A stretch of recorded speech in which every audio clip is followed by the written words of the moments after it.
제가 결혼을 하기 전에요. 일찌감치 결혼한 정아라는 친구가 있었어요.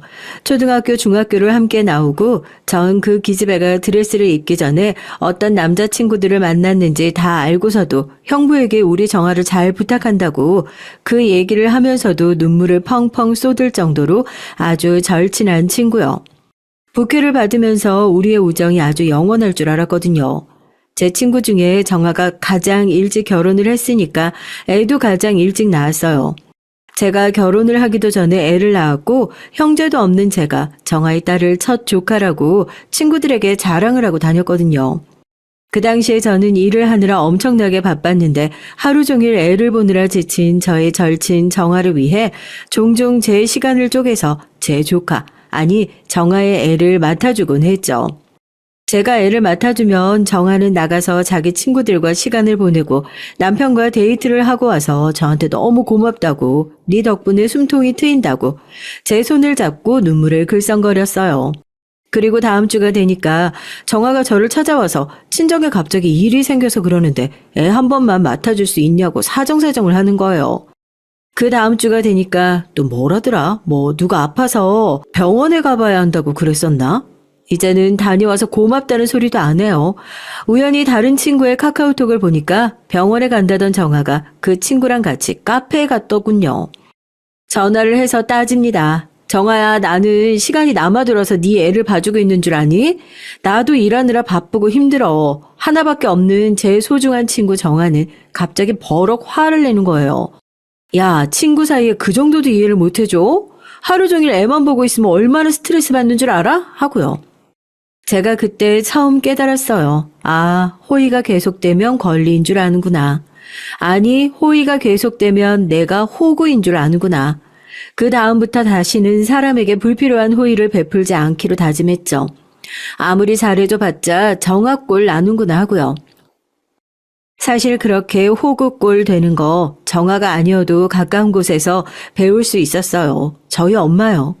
평생을 헌신하다가 헌신짝 된 걸로 둘째가람은 서러운 게 바로 저희 엄마거든요. 저희 엄마께서는 식당을 하세요. TV에도 나오고 나름대로 맛집이라고 해서 건물도 올리고 하는 그런 곳 있잖아요. 금수저, 흙수저 이런 말들을 하는데 그렇게 따지면 전 태어날 때부터 그냥 나름대로 수저를 물고 태어난 꼴이죠. 식당이 하도 잘 되니까 저는 저희 엄마가 젊었을 때부터 요리를 따로 배우셨나 보다 생각했었는데 밑으로 동생이 줄줄이 있었는데 집이 워낙 가난해서 동생들을 다른 집에 일을 하러 줄줄이 다 보내셨다고 하더라고요. 그렇게 동생들과 어린 나이에 헤어져서 사시게 됐었대요. 손님이 많이 왔다 갔다 하는 식당을 하다 보면 자연스럽게 동생들을 만날 수 있지 않을까 싶어서 전국의 북적거리는 식당들을 돌아다니면서 일을 배우다가 그렇게 자연스럽게 식당을 여시게 됐다고 하시더라고요. 결국 동생들을 찾지는 못하셨지만 결국 지금 살고 계신 곳에 터를 잡게 되시고 오픈하신 식당이 사람들의 입소문을 타기 시작하면서 대박이 나고 여기서 아버지를 만나서 결혼도 하고 저도 낳으시고요. 여기까지만 하면 더할 나위 없이 행복한 인생이셨을 텐데요. 또 엄마 팔자에서 딱 하나 허락되지 않은 복이 있었는데 그게 뭐냐고요? 바로 남편 복이요. 이혼하자.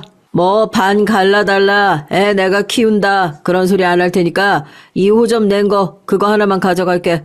너 고생한 것도 있고 하니까 그 정도면 나도 양심 있게 구는 거 아니야? 어디 감히 네가 내 딸을 입에 올려? 양심? 네가 양심이라는 게 있니? 오냐, 내가 더럽고 치사해서 2호점 그거 너 줄 테니까 대신 내 가게 이름 절대 쓰지 마. 알겠어? 간판도 바꿔 달고 다시는 나랑 내 딸 눈앞에 나타날 생각도 하지 마. 각서 쓰고 나가! 저희 아버지란 사람 어디서 논팽이 같은 인간 주워다가 카운터에 앉혀놓고 사람 만들어줬더니 사장 행세를 하면서 그새 바람이 난 겁니다. 그래놓고 자기 말로는 양심이라는 게 있는지 재산 반 나눠달란 소리는 안 한다고. 아마 변호사 쓸 깜냥도 안 되고 써봤자 반 나누지도 못할 것 같으니까 그때 막 냈던 2호점을 주면은 양육권도 재산권도 다 포기하고 나가겠다고 그랬답니다. 싸우면 그것마저 안 줄 수 있었겠지만 더럽고 치사하기도 하고 더 싸우고 싶은 마음도 없어서 그냥 그렇게 하자고 질질 끌지 말고 마무리를 했답니다. 대신에 엄마도 나름 머리를 쓰신 거죠. 간판은 바꿔달라고요. 이미 동네에 바람 펴놓고 2호점 달라고 징징거려서 저거 받아서 나갔다는 소문이 다 퍼졌는데 그 집 가겠어요? 엄마가 여기서 의리 가지고 장사한 세월이 몇십 년인데요. 그렇게 아버지가 2호점 받아서 나간 지 2달도 안 돼서 가게 쫄딱 망하고 헐값에 가게 내놓자마자 엄마가 그거 다시 인수해서 간판 바꿔 달고 다시 2호점을 냈습니다. 여하튼 그렇게 나름 빡센 엄마 밑에서 자라서 그런지 아버지 없어서 서러운 순간을 아무리 눈 씻고 찾아보려고 해도 단 1초도 없었어요. 너무 바빠서 아버지 생각을 할 겨를이 없었다고 해야 더 정확할 것 같네요. 초만원 식당에 딸로 살아간다는 것이 얼마나 서러운 줄 아세요? 또래 친구들은 어울려서 335 카페 가서 파르페 먹고 노래방 가서 스트레스를 해소할 때 저는 이제 막 낳은 애기 엄마처럼 손목 보호대 두르고 무거운 뚝배기를 나르느라 정신이 없었습니다. 처음에는 하기 싫다고 차라리 나도 다른 애들처럼 학원 다니겠다고 반항 아닌 반항을 해봤지만 집으로 날아온 성적표는 변명의 여지가 없더군요. 야, 학원도 뭔 기초가 있어야 보내든가 하지. 수학이 뭐 20점? 다음부터는 그냥 찍어라 찍어. 고심해서 풀지 말어 그냥. 너는 학원 보내달라고 하기 창피하지도 않니? 차라리 입을 다물고 있으면 반이라도 가잖아요. 엄마가 악덕사장도 아니고 일하면 일하는 대로 최저시급 맞춰서 알바비도 잘 챙겨주는데 뭐가 그렇게 불만이냐고 일이나 열심히 하라고요. 친구들은 그런 저를 엄청 부러워했어요. 미성년자 일 시켜주는 데가 어디 있냐고. 방학 때는 저를 조르고 졸라서 몇몇 친구들이 저희 식당에서 대타로 일을 하기도 했었죠. 부럽긴요 무슨. 20살이 되기도 전에 손목에 염자를 달고 살았어요. 알바비 차곡차곡 모으는 맛은 있었죠. 또래보다 돈이 많아서 펑펑 쓰고 살 것 같지만 그것도 아니요. 돈을 쓰고 싶어도 쓸 시간이 없다니까요. 학교 끝나고 식당으로 출근해서 식당 마감할 때까지 일을 하고 집으로 돌아가서 씻고 나면 그냥 바로 기절. 돈 쓸 시간이 어디 있겠냐고요. 엄마는 저에게 일을 시킨다기보다는 은근히 인수인계를 해주시는 느낌이라고 해야 되나요? 제가 왜 모르겠어요. 고등학교를 졸업하고 나면 제가 식당 일을 배워서 엄마한테 언젠가는 이 식당을 물려받길 원하시는 것을요. 하지만 그때는 죽어도 그럴 생각이 없었습니다. 아무리 수학 점수가 바닥이라고 하더라도 태어나서 지금까지 식당 일만 죽어라고 했으니까 다른 일도 해보고 싶다는 게 제 생각이었어요. 엄마야 당연히 하나밖에 없는 딸이 이미 성공할 수밖에 없는 몸은 힘들지만 그래도 경제적으로도 심적으로도 편한 길을 가길 원하셨겠지만 원하는 대로 자라면 그게 자식이겠냐고요. 엄마가 서운해하는 거 뻔히 알면서도 고등학교 졸업하고 나서 식당이 아닌 일반 중소기업에 취업을 하게 됐습니다. 너무 서운해 좀 하지 마. 주말에 와서 알바할게. 알바비 안 받을게. 됐지? 회사 좀 다녀보고 진짜 너무 적성에 안 맞는다 싶으면 사직서 내고 다시 와서 식당에 아주 뼈를 묻을게. 그럼 됐지? 딸 독립하는데 배웅도 안 해줄 거야? 그럼 아주 속이 시원해? 서운해하는 엄마를 보는데 저라고 어디 마음이 편했겠냐고요. 식당에서 같이 일하시는 이모님들이 너네 엄마 괜히 그런다고 얼른 가보라고 등을 떠밀어 주셔서 그렇게 제 독립이 시작됐었죠. 서운한 엄마한테는 미안하기도 하지만 드디어 식당 일이 아닌 사무실에서 일을 할 수 있다는 게 얼마나 설렜다고요. 그것도 잠시였지만요. 차라리 엄마 돈 받고 일할 때가 좋았다 싶더라고요. 그래도 집 식구 돈 받는 게 편했지 남의 돈 받는 건 배로 더 힘들다고. 주말에 엄마 식당 와서 테이블 벅벅 닦으면서 푸념을 하니까 엄마가 막 웃어요. 네 상사가 하루라도 더 갈고서 빨리 때려치고 식당으로 다시 왔으면 좋겠다고요. 엄마의 바람은 아주 무참하게 깨졌습니다. 엄마 말처럼 대머리 부장님이 조금만 더 갈궜으면 엄마 식당으로 돌아올 수 있었을지 모르는데요. 제가 거기서 남편이랑 눈이 맞아버렸거든요. 남편은 저보다 3년 일찍 회사에 들어온 사람이었는데요. 이게 항상 회사에서 조심해야 하는 게 그거예요. 일 잘하면 다 멋있어 보이거든요. 제가 그때로 돌아가면 저한테 꼭 얘기해주고 싶어요. 너도 3년만 더 일하면 저 정도는 한다고요. 그때는 뭐가 그렇게 멋있어 보였었는지 제가 버벅이고 있으면 옆에 와서 아무것도 아니라는 듯이 쓱 도와주고 가고, 아침에 졸려가지고 꾸벅꾸벅 졸고 있으면 어깨 툭툭 치고 믹스커피 한 잔 쓱 놓고 가고, 사람이 그렇게 사소하게 챙겨주는 것들이 멋있어 보이고 좋아 보여서 졸졸 쫓아다니다 보니까 회사 안이 아니라 밖에서도 만나는 사이가 됐죠. 나름대로 남편을 꼬셔본다고 우리 엄마가 주말에 식당 하는데 진짜 맛있다고 같이 가자고 그렇게 은근슬쩍 엄마한테 주말에 인사도 시켰다니까요. 아이고 훤칠하네. 부모님은 뭐 하시고. 메뉴판 봐요. 우리 집이 복분자도 맛있는데 차 가지고 왔어요? 여기 위층에 올라간 방도 많어. 오늘 그냥 실컷 먹고 하루 자고 가. 어차피 내일 주말인데 뭐 어때? 그 엄마의 그 딸이잖아요. 엄마도 남편 보자마자 어지간히 마음에 들었던 거죠. 저희 남편이 어른들이 딱 좋아하게 생겼거든요. 사람이 깔끔하고 단정하게 생겨가지고 제가 학교 다닐 때는 맨날 식당에 와서 일만 하니까 남자친구 데리고 올 틈이 있었겠냐고요. 식당 이모님들도 뭐 동물원에 동물 구경하듯이 다 같이 와가지고 부모님은 뭐 하시냐, 뭐 이 왈가닥이 어디가 마음에 들어가지고 그러냐. 제가 아무리 아직 사귀는 사이 아니니까 그런 것 좀 물어보지 말라고 사람 체한다고 해방을 놓는데도 남편은 또 거기서 얼굴이 예쁘게 생겼다고 그런 소리나 하면서 아줌마들 주식 다 받아주고 있어요. 그러니까 엄마가 얼마나 마음에 들어 하겠냐고요. 이건 뭐 인사를 드리러 온 게 아니라 결혼 허락 프리패스죠, 프리패스. 누구 하나 사귀자는 얘기도 제대로 한 적이 없는데 엄마 식당에서 밥 한 번 먹고 나오니까 은근슬쩍 그렇게 결혼을 전제로 만나는 사이가 됐어요. 저희 집에는 언제 이사하러 갈 거냐고 그러더라니까요. 한참 회사가 바쁠 때여서 바쁜 일을 마치고 그 다음 달인가 남편 집에 인사를 하러 갔다 왔죠. 그때는 아버님도 회사를 다니실 때였고 남편 여동생 시누이도 회사를 다니고 있을 때였고 어머님은 전업주부를 하고 계실 때였고 저희 집에는 엄마를 포함해서 죄다 식당 일을 하시는 이모들만 보고 살았었는데 다들 회사원이라고 하면서 명함을 탁 내미시니까 그것도 또 그거 나름대로 되게 멋있어 보이고 남편이 좋으니까 시댁도 괜히 좋아 보였나 봐요. 그때까지만 해도 시댁 식구들이 마냥 좋아 보이고 멋있어 보이기만 했는데 솔직히 결혼 준비하면서 그 직함이라는 것 때문에 조금 삔또가 상하기도 했어요. 양가 부모님한테 인사도 했겠다. 서로 결혼 준비가 안 된 사람들도 아니고 더 이상 미룰 게 뭐가 있냐면서 상견례 날짜가 순식간에 잡히게 됐죠. 상견례 날짜까지 잡아놓고 나니까 이제 진짜 결혼을 한다는 게 실감이 나더라고요. 상견례 전날 엄마랑 누워서 팩을 하면서 엄마는 나 시집 간다니까 안 서운하냐고 물어보니까 빨리 치워서 속이 시원하지 뭐가 서운하냐고 괜히 마음에도 없는 소리를 하더라고요. 저도 그냥 괜히 마음이 이상해서 키워줘서 고맙다고 그러니까 고개를 돌리고 훌쩍거려요. 진짜 시집을 가긴 가는구나 싶더라고요. 오이팩 하다가 엄마랑 둘이 누워서 서로 눈도 안 마주치고 누워서 훌쩍거리면서 울었다니까요. 다음날 둘이 눈 퉁퉁 부어가지고 상견례장에 갔는데 거기서 시부모님 때문에 기분이 좀 상했었죠. 제가 예민했는지도 몰라도요. 결혼식에 대한 얘기를 한참 상의하고 어느 정도 논의가 잘 마무리됐어요. 제가 남편한테 미리 주의를 좀 줬죠.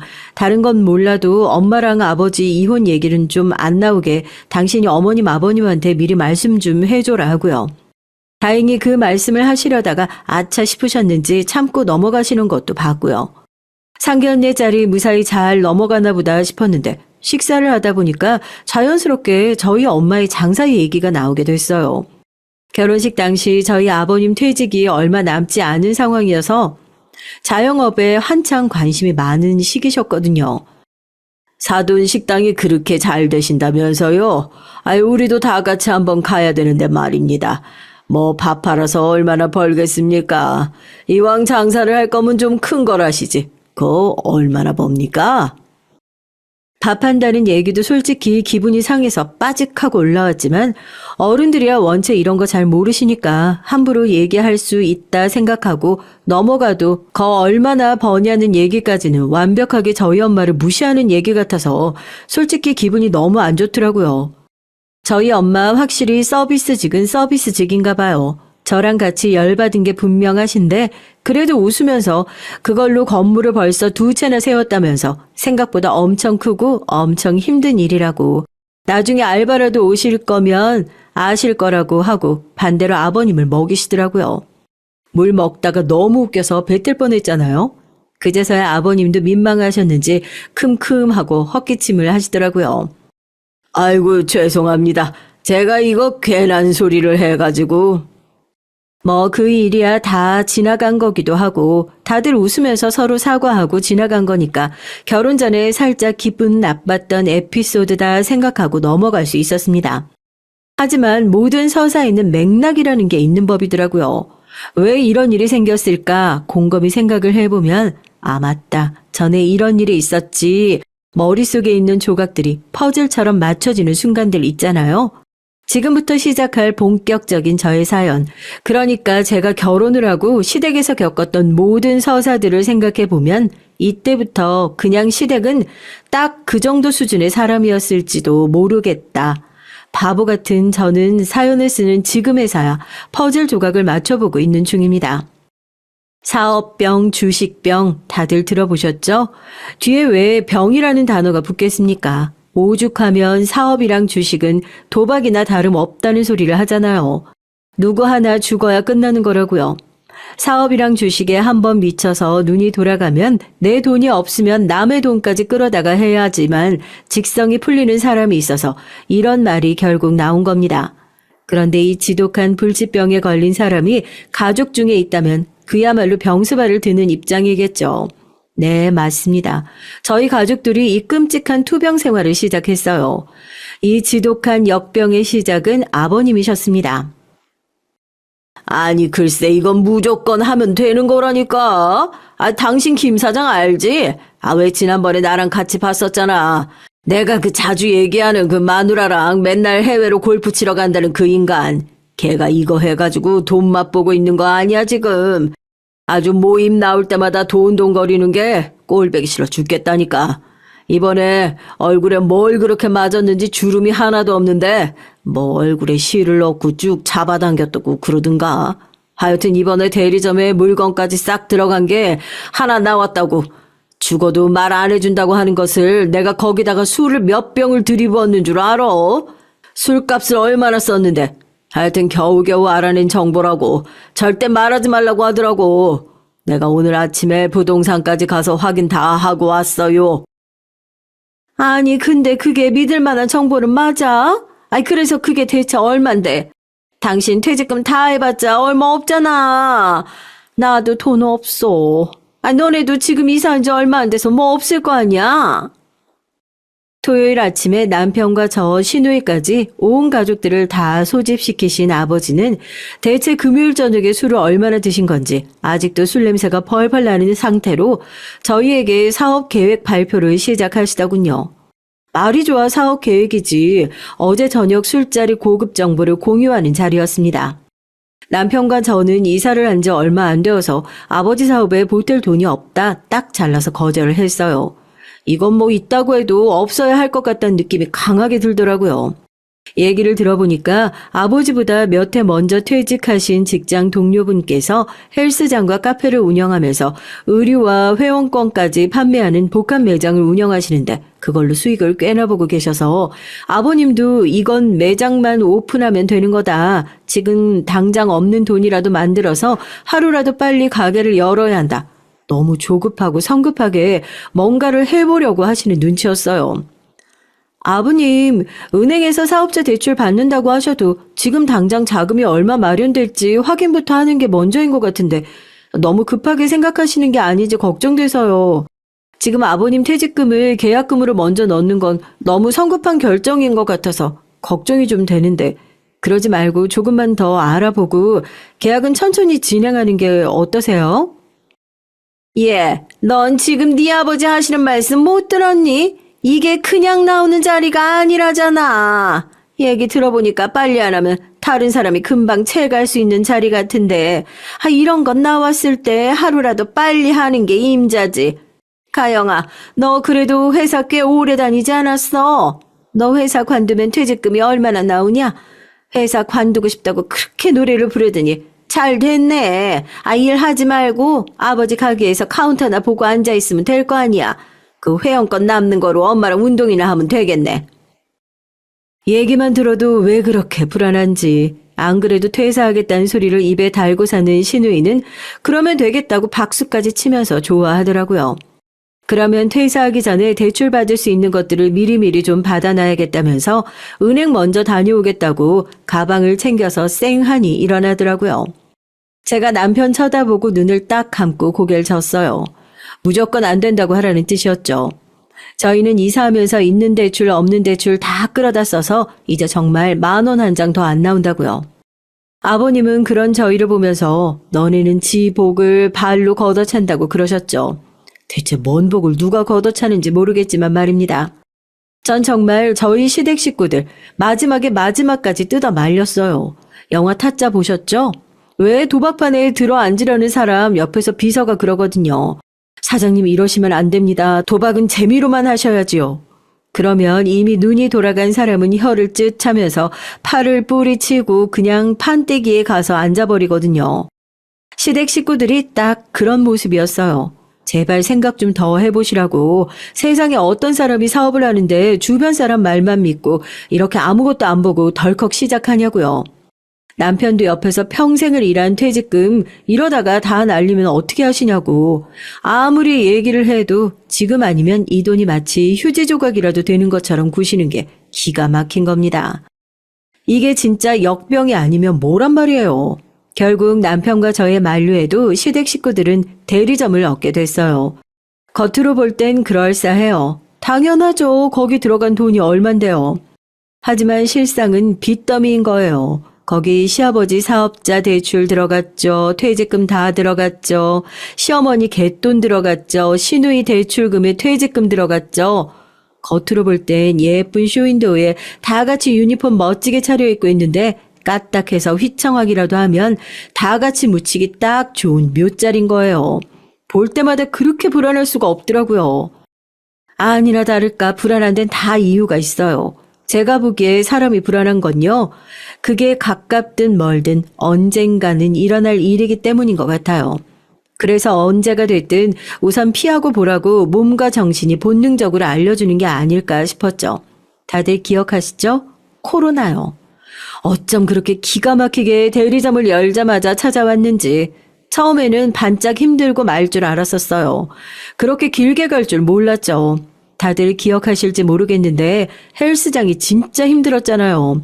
샤워 시설도 전부 폐쇄하고 아마 전국에 있는 헬스장 중에 문 안 닫은 곳 찾기가 더 힘들었을 거예요. 바쁘긴 엄청 바빴죠. 다른 것 때문에 바쁜 게 아니라 오픈한 지 얼마 안 돼서 특가로 뿌렸던 회원권을 환불해 주느라 눈코 뜰 새 없이 바빴습니다. 아버님도 완전히 사색이 되셨죠. 옆에서 보고 있는 제가 다 안쓰러울 정도였어요. 잠도 못 주무시고 퇴직금은 저기 다 들어가 있고 월세도 내야지 대출 이자는 감당이 안 되지 손님은커녕 길에 지나다니는 사람 자체가 안 보이는 수준이지 얼마나 마음고생을 심하게 하셨는지 한 달 사이에 머리가 하얗게 생겨 눈에 다 보일 정도더라고요.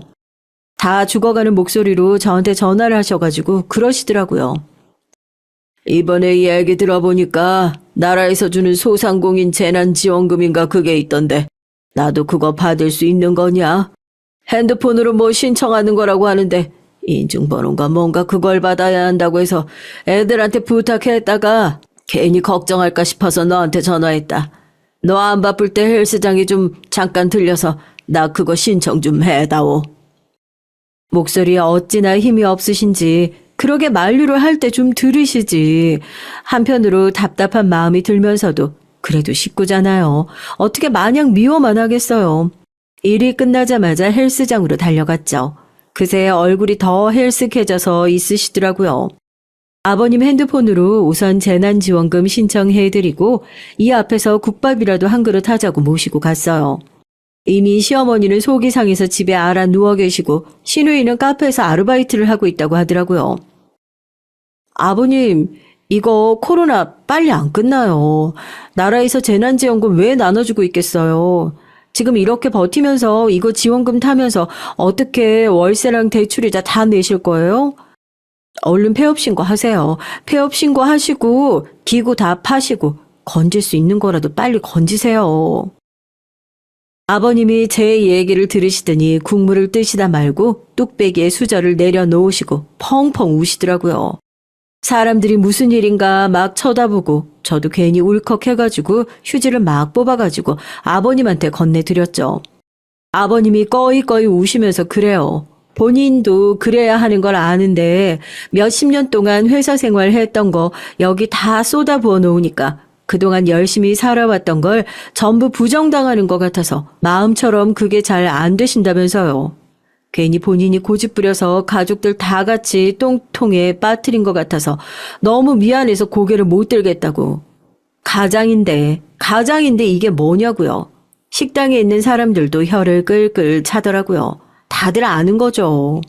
제가 한참을 고민하다가 한숨을 쉬면서 주머니에서 통장을 꺼내 탁 내려놨어요. 그때는 남편하고도 상의하지 않고 저 혼자서 그냥 한 결정이었죠. 고개를 숙이고 한참을 우시던 아버님이 고개를 드시고 이게 뭐냐고 통장을 집어 드셨습니다. 아버님, 저 이거 원호 씨도 몰라요. 아버님이 몇십 년 동안 회사 생활 했던 거 다 쏟아부으셨던 것처럼 전 이게 제 청춘 다 쏟아부은 돈이에요. 그래서 아파트 살 때 이 돈은 못 내놨어요. 애들 학교 끝나고 웃으면서 놀러 다닐 때 저 엄마 식당에서 팔목 아작나면서 뚝배기 옮기면서 번 돈 안 쓰고 모아둔 거예요. 이거 저 진짜 죽기보다 내놓기 싫은데 드리는 거예요. 아버님이 또 눈물을 쏟기 시작하더라고요. 이걸 염치 없게 본인이 어떻게 받으시냐고요. 제가 통장을 아버님 손에 쥐어드리면서 눈물이 흐르는 걸 막 닦아요. 그래도 일단 사람은 살리고 봐야 하지 않겠냐고요. 저 이 돈 그냥 드리는 거 아니에요. 아버님이랑 동업하자고 하는 거예요. 아시죠? 저 맛집 사장님 딸인 거. 아버님 헬스장 하시는 거 보니까 장사 잘하시더라고요. 저 친정엄마 닮아서 요리 잘하고 아버님은 장사 잘하시고 같이 열심히 하면 못할 게 뭐가 있겠어요? 욕심내지 말고 각자 잘하는 거 하면서 같이 이겨내봐요, 아버님. 사람이 죽으라는 법은 없더라고요. 같이 열심히 살아봐요. 국밥집에서 시아버지랑 며느리랑 통장 같이 손에 쥐고 그렇게 같이 펑펑 울었다니까요. 거기서 국밥 먹고 있던 손님들도 저희 보고 울고불고 가게에 있는 손님들이 아버님한테 좋은 며느리 뒀다고 가게 열면 꼭 갈 테니까 연락 달라고 명함까지 주고 가실 정도였다니까요. 그렇게 아버님은 국밥집에서 쫄딱 망한 헬스장의 폐업을 결정하고 얼렁뚱땅 며느리와 함께 구두 계약으로 백반집의 동업자가 됐습니다. 이 사실을 알게 된 가족들도 깜짝 놀랐죠. 특히 저희 엄마는 엄청나게 서운해하셨어요. 엄마 식당은 그렇게 안 물려받는다고 하더니 너네 시아버지랑 백반집 차리려고 그랬냐? 기가 막혀서 정말. 엄마, 그래도 당장 식구가 죽게 생겼는데 죽이 되든 밥이 되든 살리곤 봐야 될 거 아니야. 나 이 집 딸내미라고 동네방네 소문낼 거니까 엄마 손맛 못 물려받았다고 소문나기 싫으면 많이 좀 알려줘. 미안해 엄마. 아우 시아버지 늙어서 기력 딸리면 여기로 넘어올게. 됐어 이 기집애야. 마감하면 가게로 와. 장사는 뭐 아무나 하는 줄 알아? 엄마 말대로 장사는 아무나 하는 게 아니잖아요. 아버님과 저는 엄마네 가게가 마감을 한 시간에 찾아가 음식과 밑반찬, 가게 운영을 배우며 오픈 준비를 차근히 해나갔습니다. 저보다도 아버님이 더 열정적이셨어요. 천천히 차근차근 해보자는 제 말을 누구보다 잘 실천하고 계셨죠. 거의 수험생처럼 밤 늦게까지 공부를 하신 모습을 보면서 짠하기도 하고 가게가 참 잘 됐으면 좋겠다 싶기도 하더라고요. 시어머니와 시누이는 처음에는 시큰둥한 반응이었어요. 폐업 결정을 빠르게 했기에 간신히 빚은 털어낼 수 있었지만 이미 한 번 망해본 경험도 돈을 잃어본 경험도 있었기에 이번 회도 해봤자 얼마나 잘하겠어 하는 불신이 깔려 있었던 것 같습니다. 이번에는 그때랑 다를 거니까 오픈하고 나면 이렇게 비협조적인 태도로 나오시면 안 된다. 잘 도와주셔야 한다. 제가 기운을 아무리 넣어드리고 해도 어디 한번 잘해봐라 하는 시큰둥한 반응이셨죠. 시누이는 신기하게 참 취업은 잘해요. 카페에서 아르바이트를 하더니 어디 중소기업의 격리로 금방 또 취업을 하더라고요. 뭐 자기가 굳이 하겠다고 하니 말리진 않았지만 나중에 일손 바빠져서 알바 필요하면 그때는 꼭 도와줘야 한다고 얘기하고 굳이 붙잡지 않았습니다.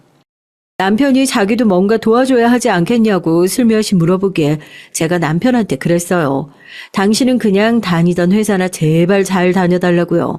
그래도 집안에 직장인이 한 명쯤은 있어야 하지 않겠냐고요. 그러니까 머쓱하게 웃던 남편이 쭈뼛쭈뼛 저한테 쇼핑백을 하나 내밀더라고요. 뭐 명품백 선물이라도 주려나 싶어서 열어보고 한박 웃음을 지을 수밖에 없었습니다. 어디 저희 남편이 명품백 선물 주는 사람이었던가요? 엄청나게 비싼 홍삼 세트더라고요. 당신 요즘 계속 식당 오픈 준비한다고 잠도 못 자고 피곤해하는 것 같아서 미안해. 우리 가족들 때문에 시집 오고 나서 계속 고생만 시키는데 뭐 하나 제대로 챙겨주는 것도 없어서 다음엔 진짜로 이 색깔이랑 똑같은 명품백 사줄게. 그리고 고마워. 당신 덕분에 아버지가 요즘 매일 웃어. 나는 평생을 노력해도 아버지가 좋아하는 일을 못 찾아드렸는데 당신이 시집 오고 나서 그걸 단박에 찾아드렸어. 내 인생에서 제일 잘한 일이 당신 같은 여자랑 살고 있는 것 같아. 다음에 태어나면 나처럼 미련하고 답답한 놈 만나지 말고 눈치도 빠르고 괜찮은 놈 만나서 호강만 하고 살아. 프로포즈 받을 때도 한 번을 안 울었는데 요즘 계속 고생을 해서 그런지 홍삼을 받았는데 괜히 눈물이 핑 돌더라고요. 괜히 아버님 거는 샀냐고 틱틱거리면서 다음 생에도 나 아니면 누가 너같이 미련한 인간이 데리고 사냐고 가게 열면 회사 사람들이랑 많이 데리고 오라고 그랬습니다. 그렇게 아버님과 저뿐만 아니라 많은 가족들의 노력과 고생이 담겨 있는 식당이 드디어 문을 열게 됐어요. 하루 종일 주방에서 일을 해야 하는 걸 알면서도 전날 너무 긴장돼서 잠이 오질 않더라고요. 문을 열었는데 손님이 한 명도 안 오는 꿈을 꿔서 몇 번이나 잠에서 깼는지 모르겠습니다. 결과 어땠냐고요?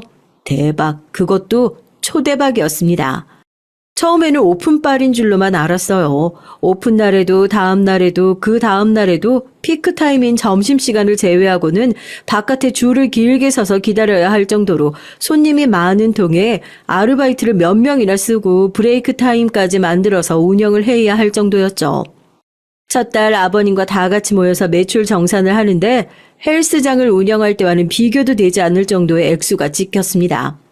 아버님이 오열을 하셨어요. 제 손을 꼭 붙잡고 너무 감사하다고, 너무너무 감사하다고 고개까지 숙여가며 인사를 하는데 저도 그런 아버지를 꼭 안아드렸죠. 그렇게 몇 달이 지나고 가게도 서서히 안정기에 접어들었습니다. 여자의 손님은 끊이지 않았고 이제는 친정엄마가 저희 식당을 슬슬 경쟁업체로 인식하실 정도로 식당이 꽤나 커졌으니 저도 제 식당에 자부심을 가질 정도였죠. 워낙 규모가 커지고 손님이 많아지기도 했고 이번에 가맹점 개발을 제안받은 터라서 직원들을 추가적으로 구인해야 하나 고민하고 있을 때 시댁에서 시어머니와 시누이가 식당 일을 같이 하겠다고 먼저 나섰습니다. 너 혹시 처음에 식당 오픈할 때 네가 같이 일하자고 얘기했는데 내가 시큰둥했다고 그거 마음에 담고 있는 거니? 아니 시댁 식구들이 나가서 일을 도와주겠다고 하면 감사합니다 해도 모자랄 판에 뭘 우물쭈물이야? 그리고 엄연히 따지고 들면 이게 너 혼자 운영하는 식당이야? 내가 왜 너한테 이런 거 하나하나 허락을 받아야 되니? 이거 내 남편 식당이야. 이게 은근히 보면 사장이라고 자기 시어머니 무시하려고 드는 것 같아. 여보, 나랑 가영이 다음 주부터 출근할 거니까 그런 줄 알아? 아니 이 사람이 뭐 회사가 그렇게 주먹국인 줄 알아?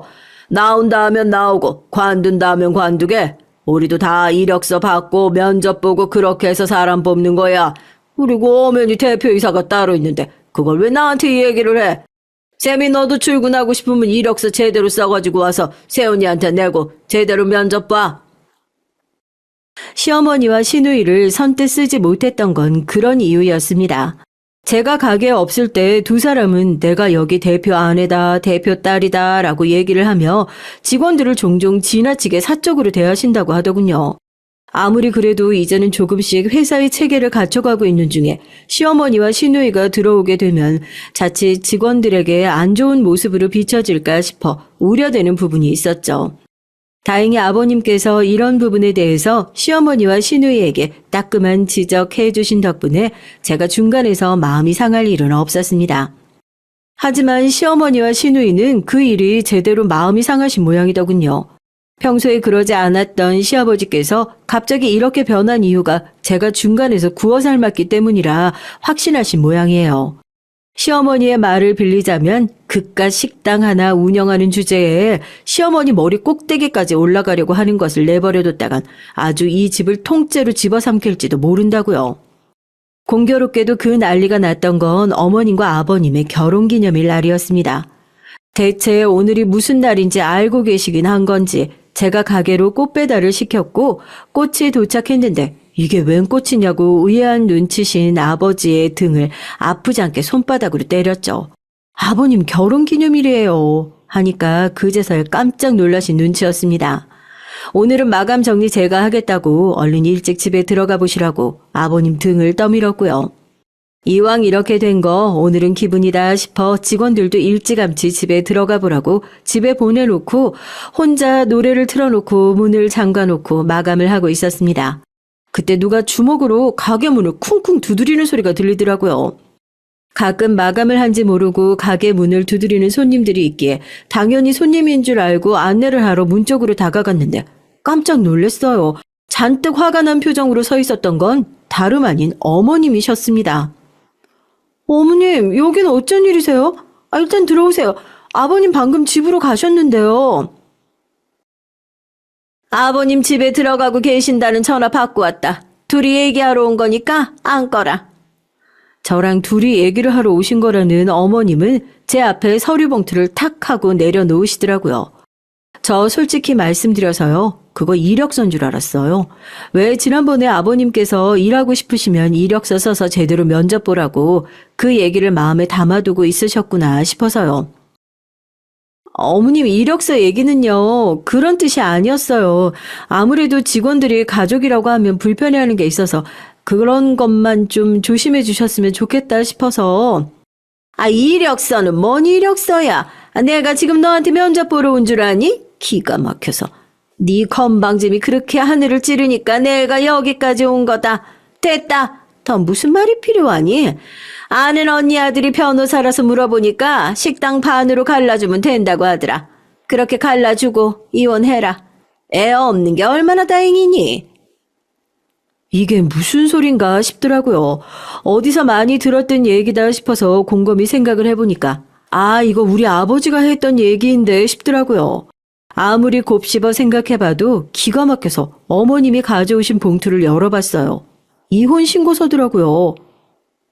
지금 저랑 뭐 하시자는 거예요? 아직도 못 알아들었니? 이젠 넌 쓸모 없어졌다고. 당장 내 아들이랑 이혼하거라. 됐어. 그냥 네 인적사항만 여기다 적어. 진짜 헛웃음 나오던데요. 아무리 멍청해도 그렇지 누굴 자기랑 동급으로 보는 건가. 아무리 사람을 등신으로 알아도 유분수지 싶더라고요. 그러시냐고 제가 눈 하나 깜짝하지 않고 숨도 쉬지 않고 이혼 서류 작성해서 제 인감도장까지 찍어드렸습니다. 급하게 서류를 챙긴 시어머니가 이제는 더 볼 일 없겠다면서 재산 분할 관련된 서류는 나중에 퀵으로 보내라면서 급히 자리를 뜨더군요. 아무리 평생을 집에서 살림만 했다고 하지만 어떻게 사람이 저렇게 한치 앞만 생각하고 멍청할 수 있을까 참 답답하더라고요. 그날 저녁 저는 집으로 돌아가 남편에게 내일 아침 일찍 저와 동사무소에 가야겠다는 얘기를 했어요. 남편은 무슨 일이냐고 물었지만 전 오늘 있었던 일을 말하는 대신 절대 어머님께 아무런 얘기도 하지 말라는 말만 했죠. 남편은 영문도 모른 채 알겠다고만 했습니다. 다음날 아침 저는 직원들에게 오늘 급한 일이 있어서 가게 문을 닫게 됐다는 연락을 돌리고 아버님께도 급히 연락을 했어요. 시어머니와 시누이에게 절대 연락하지 말고 가게로 오시는 대신 지금 바로 동사무소로 와달라고요. 그때가 8시 반이었습니다. 시아버지와 남편, 저까지 동사무소 문을 열기도 전에 세 식구가 모두 모인 자리에서 제가 충격 발표를 했어요. 9시에 어머님이 저랑 남편 이혼 서류 제출하러 여기로 오실 거예요. 어제 저한테 이혼 서류 받아가셨어요. 이제 제가 쓸모 없어졌다고 식당 딱 절반으로 가르고 본인 아들이랑 이혼해달라고 부탁하시더라고요. 9시에 이 자리에 어머님이 나타나시면 어머님이 들고 계신 서류 확인해 보세요. 시아버지와 남편은 충격에 말을 잇지 못하더군요. 그러면서도 설마 그런 끔찍한 짓을 했을까 믿지 않는 눈치였습니다. 저희는 동사무소 뒤편에 숨어서 9시가 되길 기다렸고 9시가 되자 귀신같이 시어머니와 시누이가 주위를 살피면서 서류 봉투를 들고 등장했어요. 시아버지는 깊은 한숨을 쉬셨고 남편은 앞으로 뛰쳐나가서 그 앞을 막아섰죠. 남편을 보자마자 시어머니는 기겁을 하면서 뒤로 나동그라치셨습니다. 네가 여기를 어떻게 알고 왔어? 어머니, 지금 여기서 뭐 하시는 거예요? 정말 사실이에요? 저랑 이 사람 이혼시키려고 하신 거 정말 사실이냐고요? 이 서류 당장 줘보세요. 남편에게 뺏기지 않으려고 허우적거리던 시어머니에게서 남편은 서류 봉투를 빼앗았고 시아버지께서도 그 옆에 서서 설마 하는 마음으로 봉투를 찢어서 안에 있는 종이 뭉치를 확인했습니다. 저희 세 사람이 그 종이를 확인하는 순간 진짜 동시에 헛웃음을 터뜨렸잖아요. 이혼 신고서에는 어제 제가 작성하고 인감도장을 찍어놓은 부분 말고 비어있던 남편 난에 빼곡하게 남편의 신상 정보가 적혀 있었습니다. 물론 남편의 글씨가 아닌 어머님의 글씨로 말입니다. 심지어 서명란에는 어머니의 글씨체로 남편의 이름이 정자로 적혀 있기까지 했어요. 대체 이렇게까지 하셔서 얻는 게 뭔데요? 이 사람이랑 저랑 이혼시키셔서 어머니가 얻는 게 뭐가 있는데요? 왜 이렇게 추잡스럽게 구시는 건데요? 이 기집애가 날 먼저 무시했단 말이야. 사장이랍시고. 지 시어머니를 무시하고. 넌 네 엄마가 그렇게 무시당했는데 그런 여자를 마누라로 감싸고 살고 싶니? 넌 네 엄마가 불쌍하지도 않냔 말이야. 아이고, 여보. 당신 아들 좀 뭐라고 해봐. 자기 엄마한테 이렇게 소리를 지르고 우리가 아들을 이렇게 키웠어? 당신이 뭐라고 좀 해달라고. 시아버지는 말없이 동사무소에 들어가 종이와 펜을 들고 나오셔서 바닥에 주저앉으셨습니다. 그리고 종이에 무언가를 적기 시작하셨어요. 저희 모두 당황해서 그런 시아버지를 가만히 지켜보고 있었습니다. 까끌한 아스팔트 바닥에서 뭘 마구 적으신 시아버지께서 그 종이와 펜을 시어머니에게 내미셨어요. 종이를 받아든 시어머니는 거의 비명에 가까운 목소리를 내지르면서 당신이 나한테 어떻게 이럴 수 있냐고 눈물을 흘리며 울부짖었습니다. 대체 뭔가 했더니 시아버지가 작성하신 건 이혼 신고서였어요. 동사무소에 들어가셔서 이혼 신고서를 가지고 나오셔서 바닥에서 작성하신 것이었습니다. 우리 며느리 내가 죽기 직전에 나 살려준 생명의 은인이야. 그런 사람을 감히 내칠 생각을 해? 이 애를 건드리는 건 날 건드리는 소리밖에 안 돼. 난 그런 사람이랑 절대 얼굴 맞대고 못 살아. 작성해. 그리고 그동안 살아왔던 정을 생각해서 구질구질하게 소송까지는 안 가는 줄 알아. 그리고 너도 마찬가지야. 니네 엄마 부추겨서 여기까지 오게 한 거 생각 없는 짓 했으면 너도 책임을 져야지. 아빠 따라서 올 생각하지 말고 너도 엄마 옆에서 평생 반성하면서 살아. 거기 양육 부모 적는 난 있지? 작성해. 뭐하고 가만히 앉아있어? 늘 다정하신 아버님이 그렇게 큰 소리로 화를 내신 건 처음 본 것 같아요. 그제서야 어머님과 시누이가 무릎을 꿇고 막 빌기 시작했어요. 한 번만 봐달라고. 며느리 기강 좀 잡으려고 하다가 자기들이 너무 과하게 행동한 것 같다면서 제 손을 붙잡고 아버님 좀 한 번만 말려달라고, 말려는 이혼해서 살 수 없다고, 제발 한 번만 봐달라고 정말 아스팔트 바닥에서 손이 발이 되도록 빌기 시작했습니다. 남편은 머리를 감싸주고 저한테 미안하다면서 얼른 일어나라고 얘기를 하고, 시어머니는 그런 저를 일어나지도 못하게 바지가랑이를 붙들고 있고요.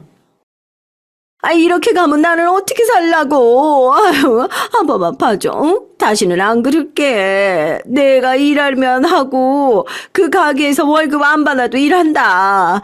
정말로 반성 많이 하고 있으니까 이번 한 번만 용서해줘. 다시는 안 그럴게 여보. 아가 한 번만 한 번만 용서해줘. 당신 문서 위조가 얼마나 큰 죄인지 알고 있어?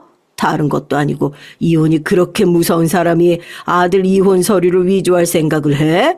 만에 하나 내가 그걸 몰라가지고 오늘 동사무소 직원이 그 이혼 서류 그대로 접수해주기라도 했으면 당신 아들 평생 이혼남 꼬리표 붙들고 사는 건 괜찮고 당신 이혼녀 소리 듣고 사는 건 무섭고 그렇게 무식하고 끔찍한 생각을 하고 사는 여자랑 나 더는 못 살아.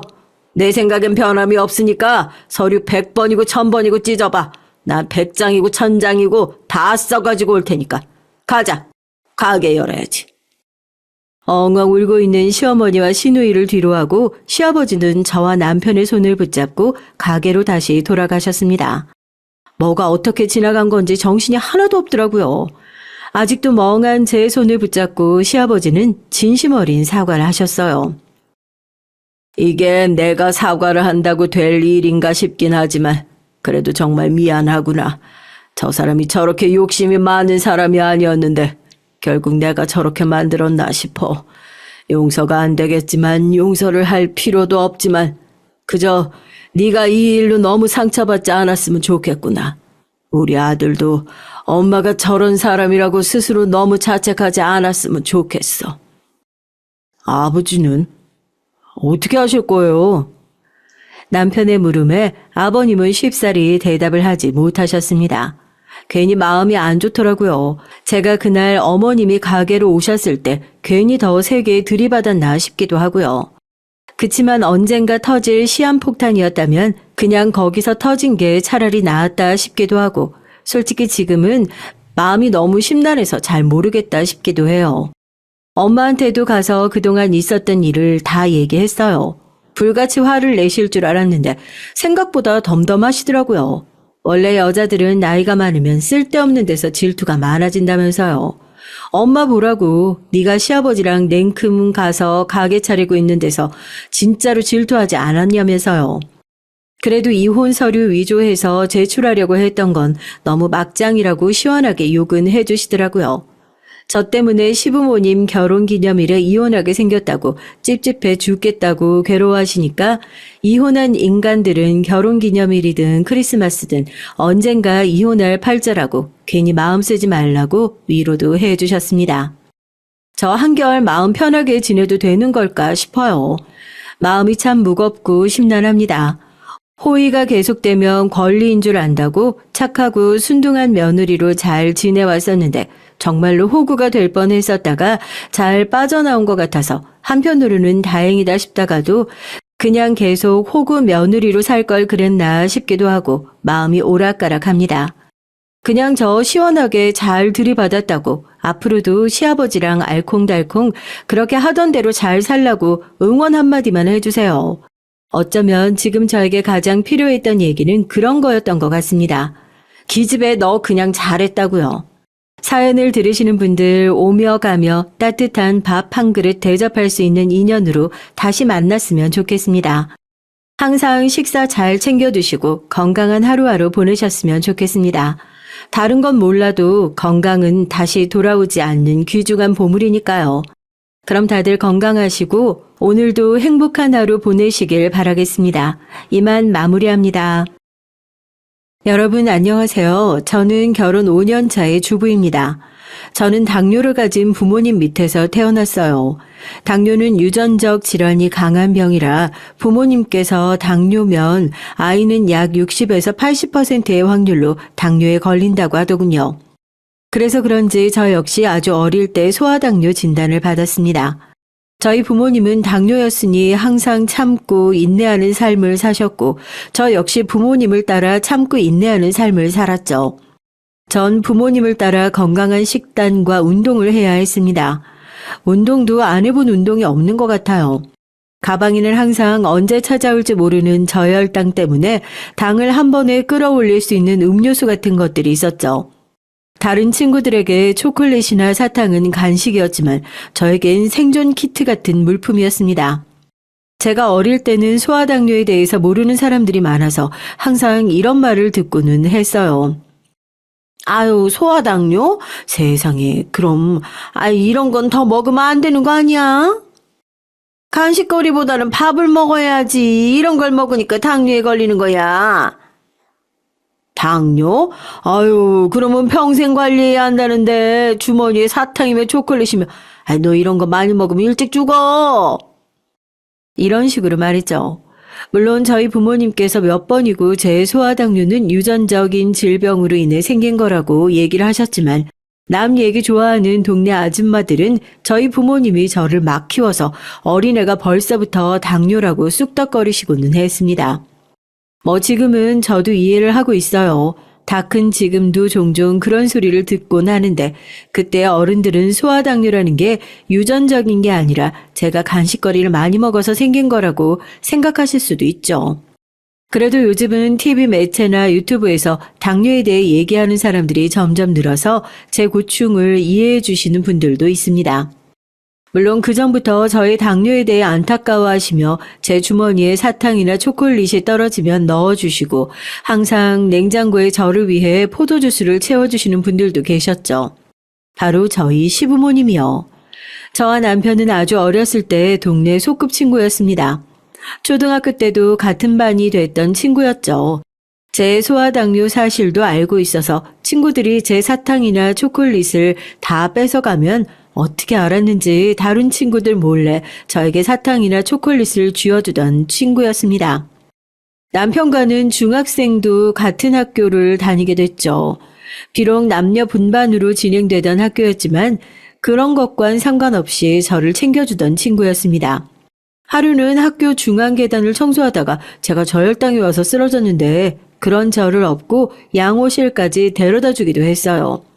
가장 어릴 때부터 저를 지켜주고 아껴주던 고마운 친구였습니다. 그런 남편에게 반해서 제가 중학교 때는 남편에게 좋아한다고 졸졸졸졸 쫓아다녔던 적도 있었지만 남편은 그런 저를 이성으로 보기보단 동생쯤으로 보고 있었어요. 남편에게는 동생이 둘 있었는데 첫째 동생인 도련님은 몸이 건강해서 걱정 없었지만 돌아가신 아가씨는 어릴 때부터 몸이 많이 좋지 않았다고 해요. 시어머니 건강이 별로 좋지 않으셔서 조산을 했고 심장이 좋지 않아서 아주 어린 갓난아기 시절부터 수술을 하는 등 일이 많았다고 합니다. 그러다 결국 7살 생일 전에 병으로 천사가 되었다고 해요. 그런 동생이 있었다 보니까 남편은 저를 보면 여동생이 생각난다며 저를 생각하는 마음은 여동생을 보는 마음이라고 선을 그었죠. 전 그런 남편의 말에 어린 마음에 상처를 받아서 남편에게 되려 틱틱거리기도 했지만 까칠하게 구는 저에게 마냥 상냥한 남편이 좋았고요. 제 짝사랑이 끝나갈 때쯤 저희는 고등학교에 들어가게 됐습니다. 저는 여고, 남편은 남고에 들어가게 됐어요. 그때부터는 악몽의 시작이었던 것 같습니다. 또래보다 작은 키, 작은 몸무게에 오랜 질병이 있어서 선생님들께서도 저를 좀 조심스럽게 대하셨죠. 게다가 저는 매일 정해진 시간에 인슐린 주사를 맞아야 해서 매일 같은 시간에 양호실에 가야 했어요. 그때쯤 몸도 많이 안 좋아져서 학교를 결석하거나 수업 중에 조퇴하는 일도 많았죠. 심지어 체육 시간에 쓰러지는 일이 생겨서 응급실에 실려가면 따돌림은 시작이 됐던 것 같습니다. 친하게 지내던 친구들이 갑자기 저를 멀리하고 가만히 있던 체육복과 교과서들이 사라지더니 책상에 하나 둘쯤 저를 비난하는 낙서가 늘어날 때쯤 사건이 벌어졌어요. 선생님, 지연아 왔어? 사실 양호실에 가서 인슐린 주사를 맞는 건 아무래도 불안하다는 엄마 때문이었습니다. 그래서 학교 입학하는 첫날 제 진단서를 모두 떼신 엄마는 양호 선생님을 찾아갔고 약 1시간 정도 양호 선생님과 상담을 하셨어요.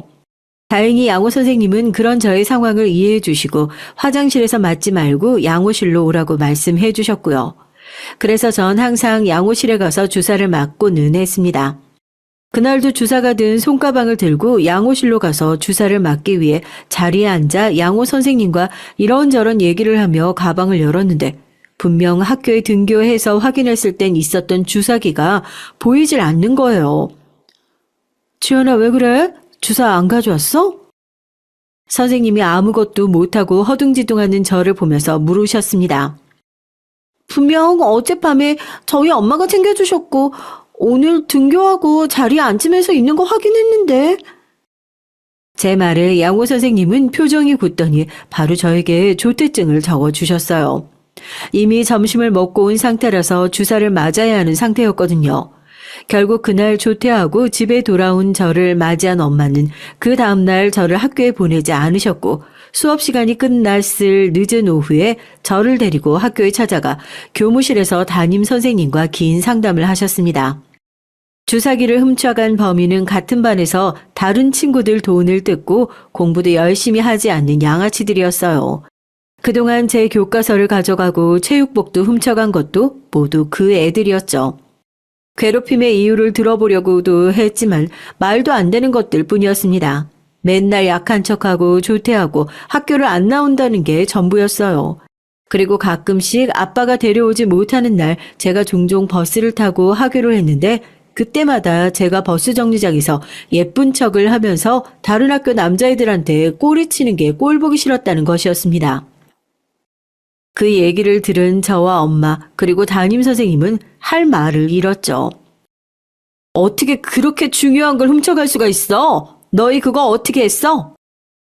어떻게 하긴 뭘 어떻게 해요. 당연히 쓰레기통에 버렸죠. 아, 선생님은 왜 맨날 쟤만 특별 취급인데요? 맞아요. 체육 시간에도 조금만 힘든 거 하면 자기 힘들다고 맨날 그늘에 앉아있고. 그러니까 꼴 보기 싫어서 그런 거예요. 조금만 힘들면 양호실 가고 조퇴하고 그러니까 그런 거죠. 약한 척은 어찌나 하든지. 그리고 어쩌다 수업 다 듣고 학교 가는 날이면 버스 정류장에서 얼마나 끼를 부리는지 아세요? 선생님은 아무것도 모르잖아요.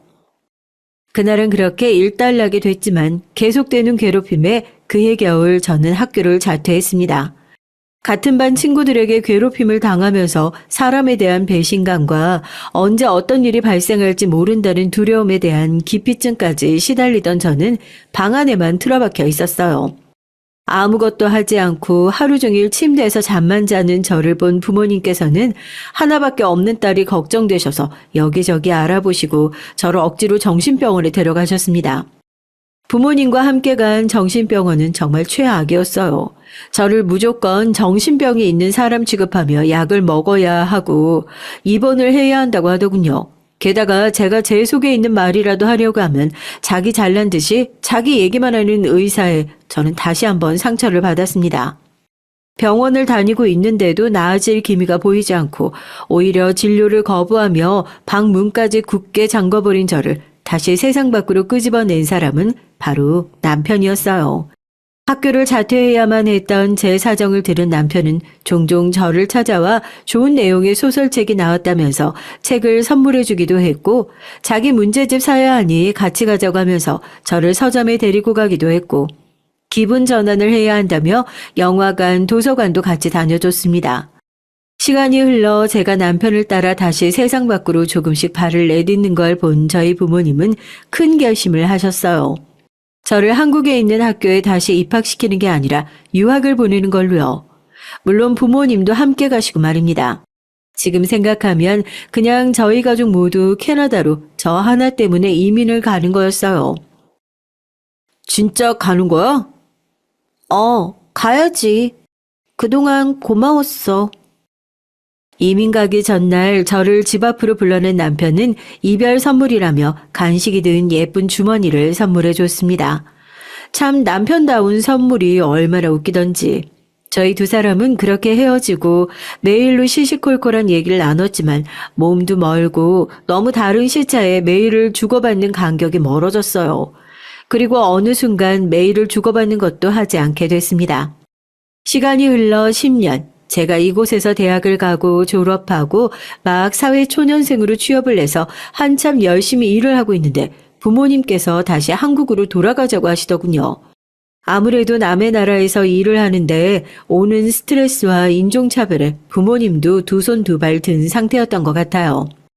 지금은 어떨지 모르겠지만 그때의 인종차별은 정말 일상이었거든요. 그나마 저희 집에 돈이 있었으니 치안이 좋은 곳으로 왔고 주변에 좋은 이웃들이 있어서 다행이지 치안이 조금이라도 좋지 않거나 이웃에 좋지 못한 사람들이 사는 동네였으면 벌써 몇십 번은 더 범죄에 노출됐었겠죠. 물론 저도 처음에는 이곳에 남아서 계속 제 커리어를 이어나가고 싶었습니다. 하지만 남의 나라에서 부모님 없이 당장 살아가야 한다는 현실에 수십 번을 고민한 저는 한국으로 돌아가기를 결심했어요. 그렇게 전 길다면 길고 짧다면 짧은 캐나다 유학 생활을 마무리하고 다시 한국으로 돌아왔습니다. 처음 유학을 준비할 때 부모님께서 아예 한국을 떠날 생각은 아니셨는지 전에 살던 집을 팔지 않고 가지고 계셨고 저희 가족은 다시 그 집으로 들어가기로 했죠. 10년이면 강산도 변한다는 말이 있듯이 그 주변도 많이 개발되고 사라지고 생기면서 제가 알던 동네와는 전혀 딴판이 되어 있었습니다. 심지어 물이 흐르던 하천은 언제 막았는지 그 위에 커다란 아파트들이 자리하고 있더군요. 한국에 돌아와 어릴 때 살던 집으로 들어가는 자연스럽게 옆집에 살던 남편이 생각났습니다. 괜히 싱숭생숭한 마음에 남편과 주고받았던 이메일도 다시 한번 읽어보고 그랬죠. 시차 적응도 하고 한국 생활에 점점 적응할 때쯤 시부모님께서 저희 집으로 놀러 오셨어요. 오랜만에 만난 시부모님은 나이를 먹어 노화가 찾아오긴 했지만 여전히 밝고 인자하신 얼굴이셨습니다. 그래. 우리 지연이 아주 예쁜 아가씨가 됐네. 인기가 정말 많았겠는걸? 어휴, 제가 지연이야? 세상에, 우리 지연이 밖에서 보면 몰라볼 정도로 많이 컸구나. 어색하게 인사를 드리면서도 내심 저를 잊지 않으셨다는 사실이 좋더군요. 그날 같이 저녁을 먹으면서 이런저런 얘기를 하다가 남편의 얘기가 나왔어요. 안 그래도 오늘 승환이랑 승진이 데리고 같이 오려고 했는데 승환이 일 때문에 못 오고 승진이는 대학교 졸업반이라서 졸업 과제 때문에 같이 못 왔어. 아, 그래. 안 그래도 승환이한테 지연이 너도 같이 한국 갔다고 말했더니 자기 명함 주더라. 한번 연락해봐. 승환이한테 맛있는 거 얻어먹으렴. 그러시면서 남편의 명함을 주시더라고요.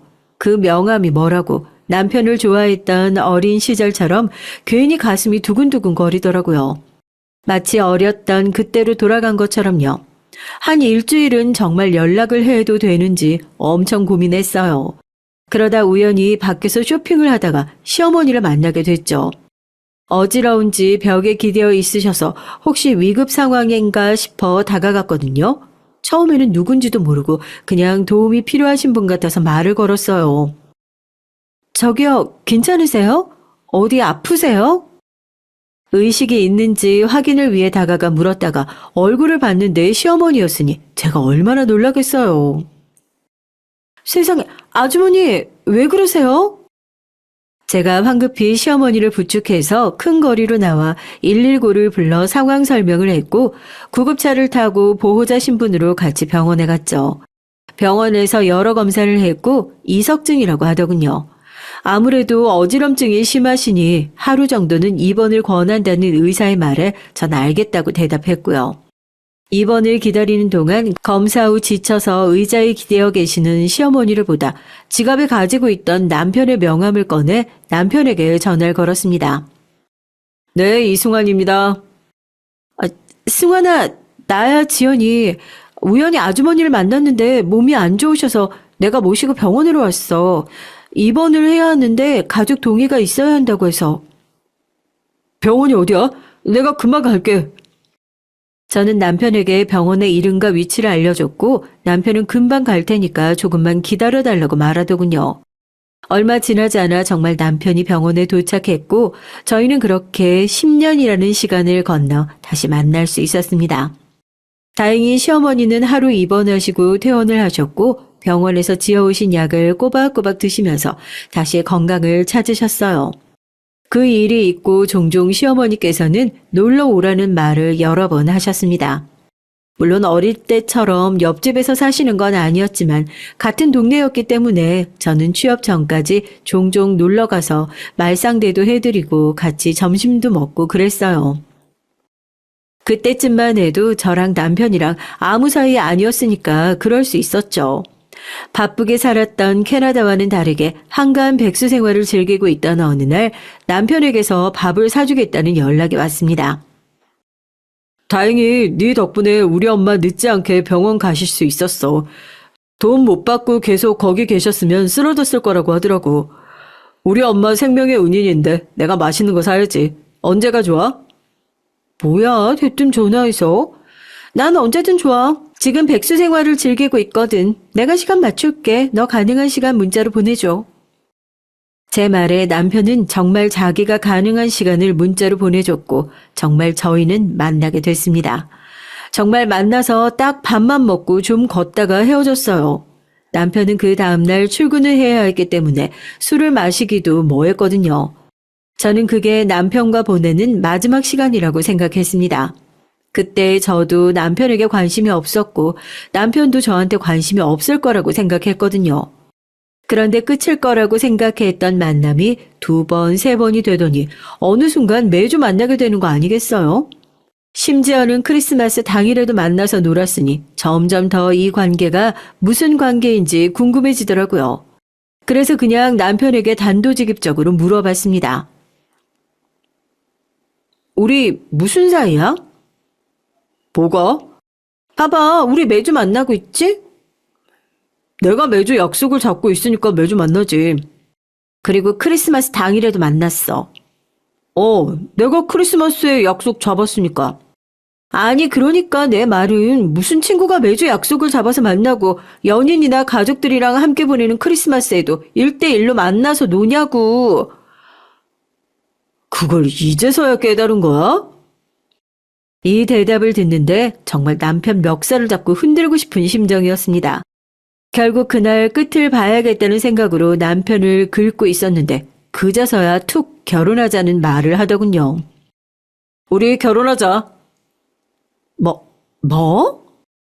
세상에 연애도 안 하고 있었는데 결혼부터 꺼내는 남자라니 정말 어이가 없어서 제가 아무 말도 못하고 있자 남편이 씩 웃으면서 제 손을 가져가더니 예쁜 금반지 하나를 제 왼쪽 약지에 끼워주면서 그러더군요.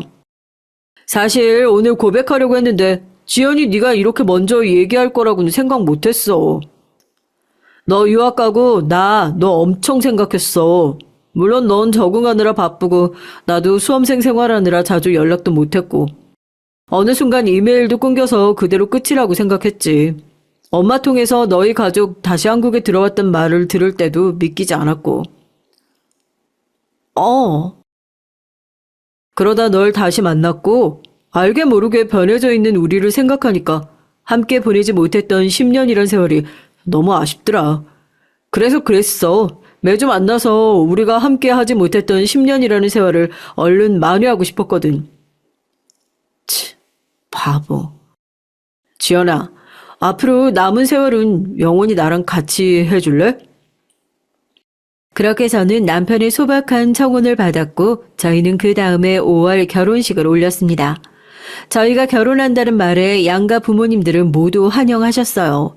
심지어 시어머니는 상견례 자리에서 자기가 그때 아팠던 게 마치 이렇게 될 운명이었기 때문에 아팠던 거라며 어찌나 호쾌하게 웃으시던지. 너희 둘 내가 이어준 거다. 내가 그날 거기서 아파서 딱 지연이를 마주쳐서 지연이가 승환이 너한테 연락한 거잖아. 그건 맞는데 엄마는 아프면 제발 병원에 가요. 내가 그날 지연이 전화 받고 얼마나 깜짝 놀랐는지 알아요? 어머 얘는 어쨌든 일이 이렇게 잘 풀렸으니까 됐잖아. 엄만 이제 멀쩡하고 너희는 이렇게 결혼하고. 어찌나 말을 잘하시던지 결국 저와 남편이 시어머니 덕분에 결혼했다는 걸 인정하고 나서야 끝이 났습니다. 저희 부모님도 어릴 때도 남편이 저를 워낙 잘 챙겼던 걸 아시던 분이셔서 걱정 없다고 하시더라고요. 거기다가 정말 친하게 지내시던 시부모님과 정말 가족이 되는 거라고 기뻐하시기도 하셨고요. 어찌됐든 부모님들께서 좋아하는 모습을 보니까 저희도 웃음이 났어요. 도련님은 남편이 사귀자는 말이 아닌 결혼하자는 말을 했다는 걸 듣고 세상에서 제일 멋없는 청혼이라고 열심히 놀리더라고요. 와, 형 진짜 똥매너다. 세상에 나는 매주 누나 만나러 간다고 해서 벌써 연애하고 있는 줄 알았는데 난 절대 형처럼은 안 해야지. 뭐가 어째? 아니, 어떻게 좋아하는 여자 입에서 무슨 사이냐고 묻는 질문이 나올 수 있지? 얼마나 형이 누나한테 목석처럼 굴었으면 누나가 그랬겠어. 아유. 남편에게 이렇게 말하고는 저를 보면서 진지한 표정으로 말하더군요. 누나, 미안해요. 이런 형이라서. 하지만 반품은 사양합니다. 한번 결혼하기로 했으니까 이제 돌이킬 수 없는 거예요. 아셨죠? 이러는데 그 장소에 있던 모든 사람들이 빵 터졌고 오직 남편만이 저걸 죽이냐 살리냐 하면서 한 번 더 웃음을 줬습니다. 남편과 결혼을 하고 나서도 크게 달라진 건 없었어요. 남편은 제 당뇨에 대해서도 누구보다 잘 아는 사람이었기 때문에 저에게 맞춰주려고 엄청 노력을 했죠. 아침에 일어나서 출근하기 전에 인슐린 주사 꼭 맞으라고 얘기해주고 점심 먹고 걷기 운동이라도 했는지를 챙겨줬습니다. 집에 포도주스가 없으면 꼭 사들고 오고 초콜릿이든 사탕이든 떨어지지 않게 항상 준비해줬죠. 시부모님도 한결같으셨어요. 어린 시절부터 봐왔던 분들이셨고 저희 부모님과도 친하셔서 항상 남편에게 저를 잘 챙겨야 한다고 신신당부하셨죠. 오히려 저희 부모님보다도 저를 챙겨주시려는 마음이 너무 감사해서 저도 시부모님께 잘하려고 노력했고요. 제가 시부모님께 잘하려고 노력하니 남편도 저절로 저희 부모님께 잘하더라고요. 저희 부모님도 아주 어린 시절부터 남편을 봐왔으니 사위보다는 아들처럼 대하셨고요. 정말 완벽한 가족이었습니다. 동서가 들어오기 전까진 말이죠. 처음에 동서를 봤을 땐 누군지 못 알아봤어요. 남편이 도련님께 여자친구가 생겼다고 했을 때는 그냥 그런가 보다 하고 생각했죠. 막말로 도련님이 남편보다 인물이 좋았거든요. 시어머님 말씀으론 도련님이 고등학교 때부터 고백하는 사람들도 많았고 발렌타인데이나 빼빼로데이 같은 날에는 선물도 많이 받아가지고 왔다고 했거든요. 남편 말에 의하면 대학교에 들어가서는 여자친구가 끊이지 않고 있었다고 했으니 저도 도련님이 여자친구가 생겼다는 말에도 그러려니 했거든요. 아무튼 그 여자친구랑 잘 사귀는 것 같았는데 사귄 지 얼마 되지 않은 지금 결혼 얘기가 나왔나 보더라고요.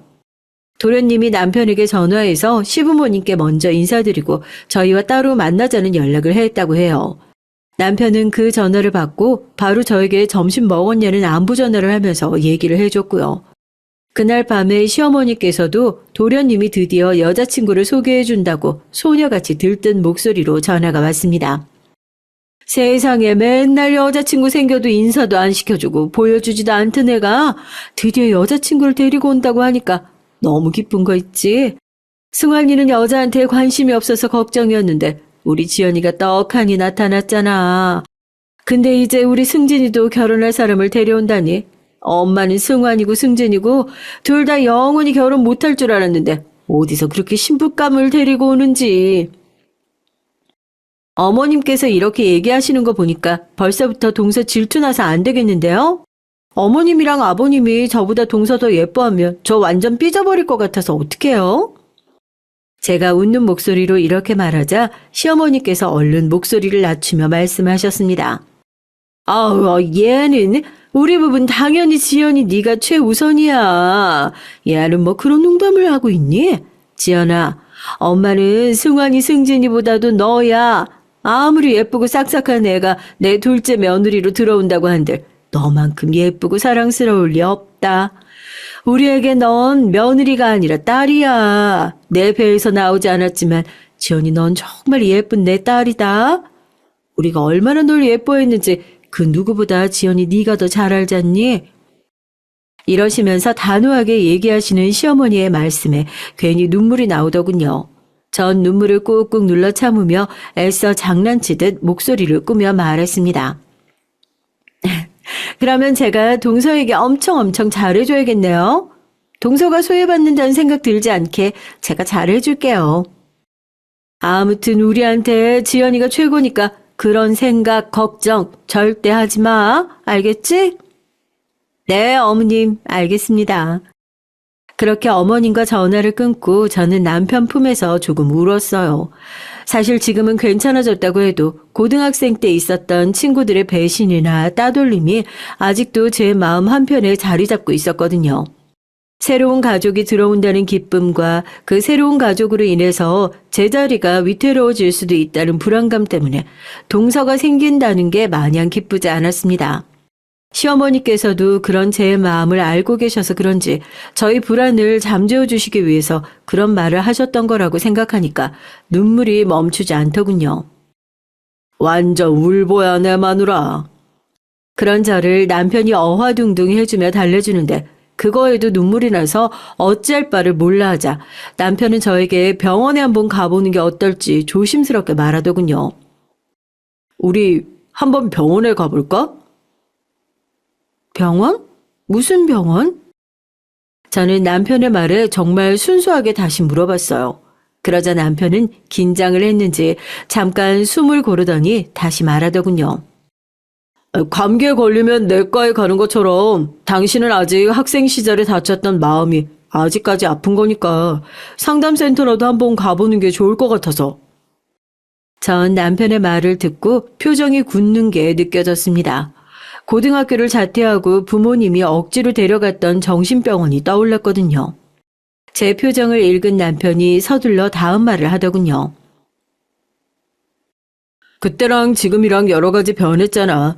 지연이 네가 병원에 다녔을 때 정신병원이라는 단어 자체를 쉬쉬하고 무조건 숨겨야 하는 걸로 취급당하던 시대였으니까.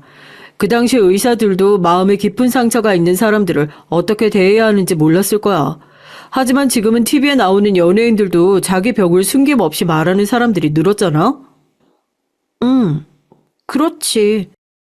그리고 내 후배 중에서도 상담센터 다니는 후배들도 많더라고. 내가 잘 찾아볼 테니까 날 믿고 한번 가보는 게 어떨까? 물론 여보가 싫다면 어쩔 수 없지만 난 나를 믿고 한번 가서 여보의 상처를 치유하는 것도 좋을 것 같아. 남편의 말에 저는 진지하게 한번 고민을 해보겠다고 얘기했습니다. 물론 어린 시절 병원에서조차 겪어야 했던 상처들이 사라진 건 아니지만 남편이 저렇게 제 얘기를 하고 정말 사회적 인식이라는 것도 많이 바뀌었으니 한번 가보는 것도 나쁘지 않을 것 같다는 생각이 들었거든요. 사실 저의 내면은 아직 어린아이인 것 같다는 생각을 많이 했어요. 쉽게 울고 쉽게 짜증도 냈다가 금방 풀리지 않은 저를 보면 어린 시절의 상처를 안고 몸만 큰 것 같다는 생각을 항상 하고 있었는데 이번 기회에 털어내고 조금 더 새로운 사람이 됐으면 좋겠다는 생각이 들어서 전 용기를 내고 상담센터에 가기로 했습니다. 여보, 나 한번 가볼게. 상담센터. 나도 내 마음 치료하고 앞으로 한 발자국 더 나아가 볼래. 그럼 나랑 같이 가자. 내가 데려다 줄게. 남편은 제게 함께 가자고 권했지만 전 괜찮다고 했어요. 처음부터 끝까지 저 스스로 해보고 싶었거든요. 물론 처음에는 낯선 곳을 찾아간다는 게 두려움도 있었지만 혼자 해내고 싶어서 남편에게도 혼자 가겠다고 했습니다. 처음 방문한 센터는 제가 생각했던 것과는 전혀 다르더라고요. 딱딱한 의자가 아닌 푹신한 의자에 편안한 분위기가 긴장했던 마음을 편하게 만들어줬고 무엇보다 의사 선생님께서 제 말을 끝까지 경청해 주시는 게 제일 마음에 들었어요. 첫 진료가 끝나고 제가 걱정되는 마음에 데리러 온 남편에게도 아주 좋았다고 말했습니다. 오늘 첫 진료였는데 어땠어? 별로면 내가 다른 곳 알아볼까? 아니, 좋았어. 처음엔 낯선 곳이니까 좀 불편했는데 의자도 푹신하고 분위기도 좋아. 나 담당해 주시는 선생님도 좋은 분인 것 같아. 고등학생 땐 날 그냥 정신병자로 몰아갔었는데 여기 선생님은 그냥 조용히 내 얘기 들어줬어. 진짜 그냥 친구한테 하는 것처럼 말이야. 좋은 선생님이신 것 같네. 다음 진료도 여기서 받아볼래? 다른 곳으로 옮기고 싶으면 언제든지 말해. 내가 여기저기 알아봤는데 여기 말고도 다른 곳도 좋은 곳 많아. 아니, 나 벌써 다음 상담도 예약 잡고 왔어. 옮기고 싶으면 언제든지 말할게. 남편은 고개를 끄덕이면서 오늘은 맛있는 거 먹으러 가자고 했고 저도 오랜만에 밖에서 먹고 산책하고 들어가자고 말했습니다. 시간이 흘러 상담센터를 다니는 것에 익숙해지고 마음의 무게를 점차 줄어갈 때쯤 도련님이 남편에게 여자친구를 소개해주고 싶다며 연락을 했어요.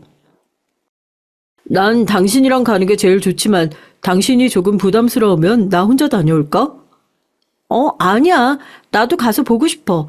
나 혼자 있는 것도 아니고 당신이랑 같이 있는 거니까 괜찮아. 그리고 나도 도련님 여자친구 궁금해. 남편은 제 말에 웃으면서 집에서 7시까지 준비해서 기다리고 있으면 데리러 오겠다고 하고 출근을 했어요. 남편이 출근하고 간단하게 아침을 챙겨 먹고 집안일을 하는데 갑자기 손발이 떨리고 식은땀이 나더라고요. 저혈당 쇼크였습니다. 전 서둘러 주방에 있던 사탕을 입에 물고 냉장고에서 포도주스를 꺼내 마셨죠. 오랜만에 찾아온 저혈당 증세에 괜히 마음이 불안해져서 남편에게 전화를 했어요. 여보, 안 그래도 전화해보려고 했는데 점심 먹었어? 아, 점심시간이었구나. 어쩐지. 집안일 하다가 갑자기 저혈당 증상이 와서 사탕 먹고 포도주스 먹었어. 왜 그랬나 했는데 내가 집안일 하다 점심시간 놓쳤나 봐. 뭐? 지금 괜찮아? 내가 지금 집으로 갈까? 병원 가야 하는 거 아니야? 아니야. 사탕도 먹었고 포도주스도 먹었으니까 괜찮아. 근데 오늘 난 못 갈 것 같아. 집에서 혈당 체크 계속 해봐야 할 것 같아서. 미안해서 어쩌지? 도련님한테는 나도 간다고 얘기했지? 됐어. 난 승진이보다 당신이 중요하니까 그런 걱정하지 말고 집에서 혈당 체크하면서 혹시 병원 가야 할 것 같으면 바로 나한테 연락해. 알았지? 승진이한테는 당신도 같이 갈 수 있을 것 같다고 하긴 했는데 그거야 내가 잘 얘기하면 되는 일이니까. 승진이도 당신이 당뇨 때문에 엄청 고생하는 거 아는 녀석이니까 너무 걱정하지 말고. 알았지? 당신이 그렇게 말하니까 나도 안심이 된다. 내가 정말 미안해한다고 대신 전해주고 이번에 내가 미안해서 밥 산다고 말해주고 당신이 도련님이랑 도련님 여자친구한테 맛있는 밥 사줘. 알겠지? 이번에 정말 내가 미안해한다고 다음에 우리 집에 한번 초대하겠다고 꼭 말해주고 고마워. 남편은 알겠다고 하면서 얼른 밥 챙겨 먹고 혈당 체크해서 자기한테도 알려달라고 하고는 전화를 끊더군요. 전 남편과 전화를 끊고 시계를 확인했더니 정말 점심시간이 지나가고 있었습니다. 정신없이 집안일에 몰두했더니 시간 가는 줄 몰랐거든요. 사실 당뇨는 혈당과의 싸움이라고 정해진 시간에 주사를 맞는 것도 중요하지만 꼬박꼬박 밥을 챙겨 먹고 혈당 체크를 하는 것도 중요하거든요.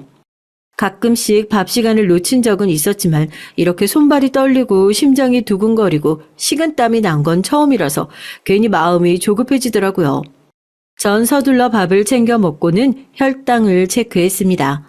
다행히 혈당이 정상 수치로 나오더군요. 그날 저녁 남편은 도련님과 도련님 여자친구와 짧은 시간을 보내고 집으로 왔어요. 오자마자 몸은 어떠냐고 묻는 남편의 말에 전 괜찮다고 말하면서 남편에게 물어봤죠. 너무 일찍 온 거 아니야? 같이 저녁도 먹고 그러니까.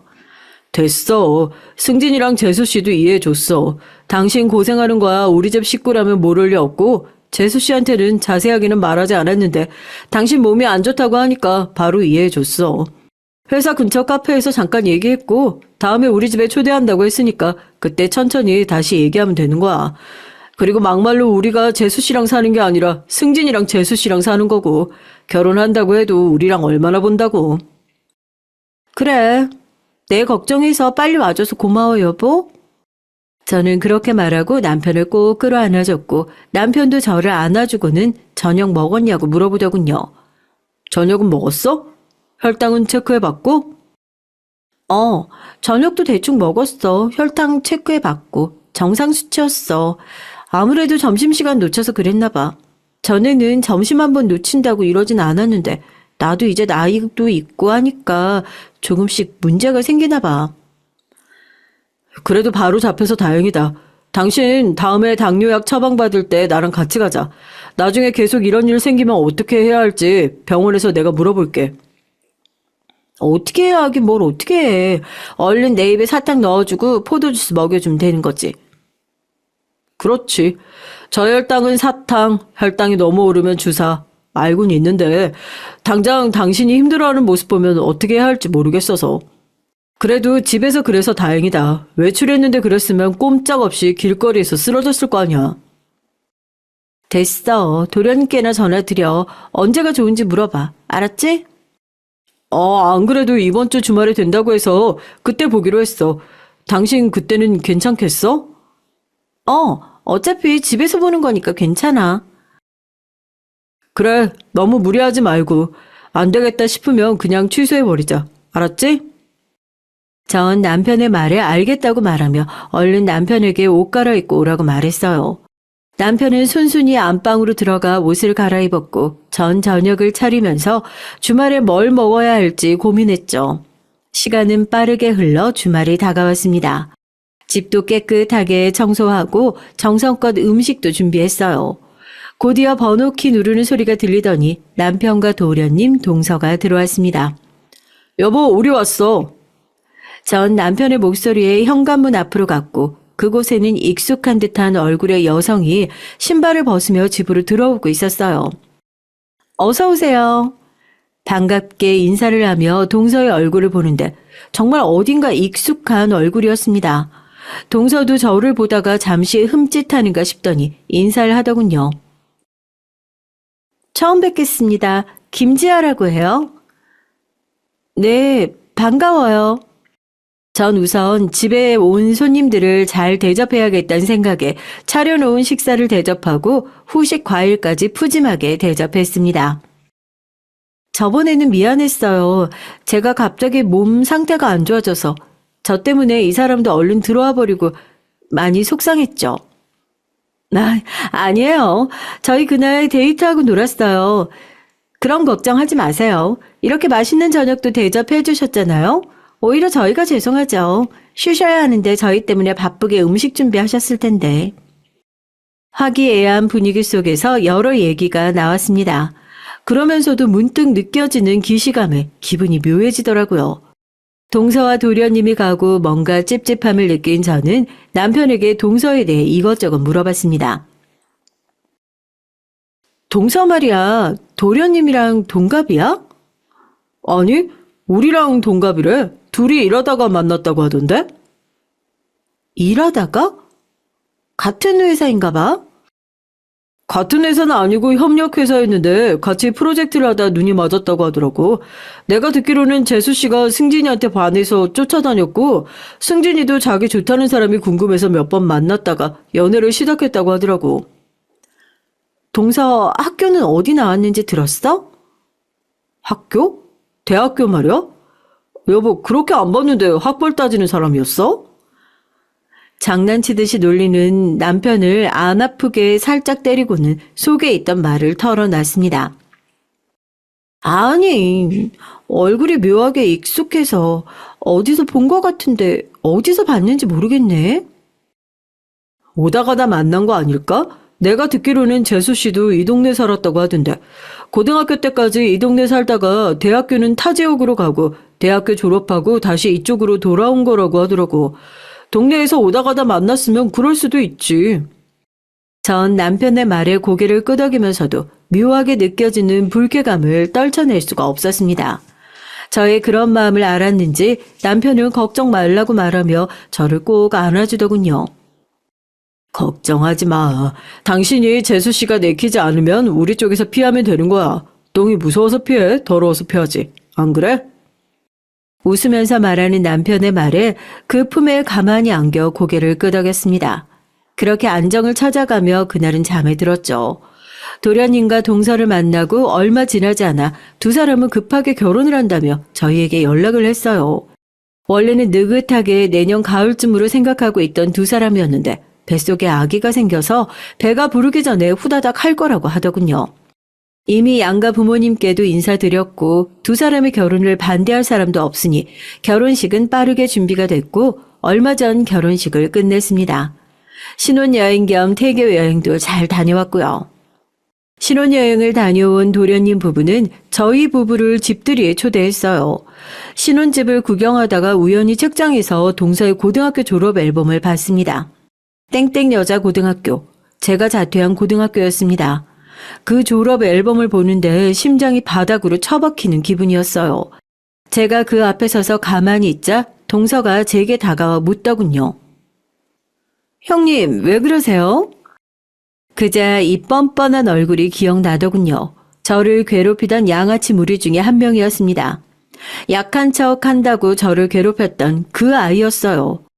제가 아무 말도 없이 자기를 보는 걸 느꼈는지 동서가 주변을 살피다가 조용히 말을 꺼내더군요. 이제 기억나? 우리 같은 학교였잖아. 저는 동서의 말에 몸이 굳는 걸 느꼈습니다. 마치 괴롭힘을 당하던 고등학교로 돌아간 것 같았어요. 그날은 그게 전부였습니다. 남편은 제가 아무 말도 하지 않자 저 혈당이라도 온 거 아니냐며 자기 주머니에 있던 사탕을 급하게 제 입에 물려주고는 저를 데리고 서둘러 집으로 돌아왔죠. 왜? 무슨 일인데? 재수 씨랑 무슨 일 있었어? 어? 아니야. 전 차마 동서가 저를 괴롭혔던 사람이라고 말할 수 없었습니다. 차라리 결혼하기 전에 알았다면 좋았을 텐데 동서 뱃속에 도련님의 아기까지 있었으니 저도 생각할 시간이 필요했죠. 하지만 아무리 고민을 해도 저만 입을 꾹 다물고 있으면 저희 가족들이 평안해진다는 결론밖에 나오지 않았습니다. 그런 생각을 하면서도 무기력했던 고등학교 때로 돌아가는 느낌이 들어서 저는 스트레스를 받았고 침대에서 그냥 잠만 잤어요. 침대에 누워있는 생활이 하루, 이틀, 3일 점점 늘어갈수록 제 몸은 눈에 띄게 좋지 않아졌습니다. 운동도 하지 않았으니 몸의 혈당은 널뛰기 하듯 이리 뛰었다 저리 뛰었다 난리도 아니었고요. 밥도 먹지 않았는데 속이 울렁거리고 토가 올라올 것 같은 느낌에 비틀거리며 화장실로 향하다가 그대로 툭 쓰러져 버렸어요. 다행히 주말이라 집에 있던 남편이 제가 쓰러지는 소리를 듣고 황급히 구급차를 불렀고 저는 병원에 입원을 하게 됐습니다. 병원을 입원하고 혈당이 안정이 되면 퇴원할 생각이었는데 남편은 아무래도 불안해서 안 되겠다며 계속 입원을 권했고 양가 부모님께서도 제가 쓰러졌다는 말에 병원까지 찾아오셔서 남편에게 음식을 챙겨주시고 돌아가셨어요. 시간이 조금 지나고 제가 안정을 찾아갈 때쯤 동서가 병원에 나타났습니다. 넌 진짜 변한 게 하나도 없구나. 뻔뻔하게 부른 배를 붙잡고 온 동서는 깔깔거리면서 힘없이 앉아있는 저를 내려다보면서 말했습니다. 여전히 약한 척 꾀병 부리면서 주변 관심 받는 거 좋아하는 관종기는 버리지 못했나 봐. 뭐? 내가 지금 꾀병이라는 거야? 그럼 이게 꾀병이 아니고 뭐냐? 병원복 입고 누워있다고 다 아픈 거니? 내가 누구 때문에 이렇게 됐는데 말도 안 되는 너희 억지 때문에 내가 학교도 자퇴하고 도망치다 한국을 떠나고 아직도 과거에서 허우적거리는 게 다 누구 때문인데? 누구 때문이긴 누구 때문이야. 아직도 멍청하게 약한 척 꾀병 부리는 너 자신 때문이지. 어디서 내 핑계를 대고 난리야? 야, 너 꾀병 그만 부리고 일어나. 나 따라서 태어나고 네가 그렇게 자랑하는 네 요리 솜씨로 시부 생일상이나 차려. 이러면서 저한테 달려들려고 하는 거 아니겠어요? 제가 아무런 반항도 못하고 머리채가 잡히는 그 순간 문 쪽에서 시아버지의 목소리가 들렸습니다. 고향 것 당장 안 떨어져! 저도 동서도 갑작스러운 시아버지의 소리에 깜짝 놀라 얼음처럼 굳어있는데 시아버지가 성큼성큼 저희 쪽으로 다가오셔서는 아직도 붙잡혀 있는 제 머리카락을 동서의 손가락에서 조심스럽게 빼내시고는 동서의 뺨을 철썩 때리시더라고요. 다 들었다. 누구 때문에 이렇게 힘들어하고 있는데 넌 그깟 생일상 차리기 싫어서 아파서 입원한 사람을 괴롭혀? 아니 아버님 그게 아니라요. 됐다. 그 말하고 썩 꺼져라. 내가 다 들은 이상 더 이상 우리 귀한 지연이한테 너 같은 학폭 가해자가 곁에 붙어있는 거 참을 수가 없다. 아버님 지금 저 때리신 거죠? 아버님 손주 가지고 있는 저 이거 신고할 거예요? 신고해라. 나는 손주보다 인간의 됨됨이가 중요한 사람이야. 지연이가 무슨 생각으로 이렇게까지 참으면서 너를 비밀로 했을지 생각하니 내 마음이 안 좋은데 넌 아픈 사람 머리카락을 쥐어뜯으면서 꾀병 부리지 말라는 말을 하다니. 난 너같이 폭력으로 해결하려는 며느리나 그 며느리 배에서 태어난 손주 필요 없다. 시아버지는 그 말을 끝으로 동서를 병실에서 몰아내셨고 저에게 다가와 동서가 쥐어뜯어 헝클어진 머리칼을 조심스럽게 정리해 주시면서 제게 말했습니다. 말을 해야지. 속으로만 끙끙 앓고 있으니 이렇게 된 거 아니야? 그 목소리가 어찌나 다정하시던지 저는 엉엉 울어버리고 말았어요. 시아버지를 통해 사건의 모든 전말을 알게 된 남편도 회사를 조퇴하고 병원으로 뛰어와 저를 꼭 안아주었습니다. 시아버지에게 말을 전해 들은 시어머니와 도련님께서도 병실을 찾아왔고 도련님은 동서가 학폭을 했다는 사실을 알았더라면 결혼도 하지 않았을 거라고 사기 결혼으로 고소를 하겠다고 화를 냈어요. 그때 동서가 도련님에게 전화를 했습니다. 나 아버님 신고할 거야. 어떻게 자기 손주를 가지고 있는 나를 때릴 수 있어? 얼마나 큰 목소리로 말하는지 핸드폰 너머로 소리가 쩌렁쩌렁 울리더군요. 그 말을 들은 저는 어이가 없어서 저 역시 동서를 고소하겠다고 소리쳤습니다. 아버님 신고하기만 해봐. 나도 똑같이 할 거야. 네가 먼저 가만히 있는 내 머리 쥐어뜯었잖아. 제 목소리를 들었는지 전화를 곧바로 끊겼고 그 다음날 시댁으로 동서의 부모님이 쳐들어와서 여기가 임신한 며느리 뺨 때리는 시부모가 사는 집이냐고 동네 시끄럽게 소리를 질렀다고 해요. 동서 하나 때문에 평화로웠던 저와 시댁이 초토화가 된 거죠. 저희 시부모님은 침착하게 경찰에 신고를 했고 동서의 부모님은 경찰과 함께 가면서 동네 떠나가라 시끄럽게 소리를 질렀다고 합니다. 한바탕 난리가 난 동네에 시부모님께서는 집에 있었던 사정을 간단하게 얘기하며 동네 시끄럽게 해서 죄송하다며 떡을 돌리셨대요. 동서가 정말로 시아버지를 폭행으로 신고할지 모른다는 생각에 저와 남편은 그날 병실 CCTV를 확보했습니다. 도련님은 정말 동서에게 이혼을 하자며 소장을 보냈지만 뱃속의 아기 때문에 양육권 때문에 시간이 좀 걸린다고 하더군요. 도련님께서는 친권과 양육권을 모두 가져오고 싶다고 하셨지만 일이 어떻게 될지는 모르겠다고 하더군요. 전 퇴원을 하고 저희 집이 아닌 친정으로 요양을 왔어요. 이것도 시부모님께서 먼저 권하신 거였습니다. 동서가 저와 남편의 집에 찾아올 수도 있고 시댁에는 이미 한번 동서 부모님께서 찾아오셨으니 안전한 친정으로 가서 안정을 찾으면 좋겠다고 하셔서요.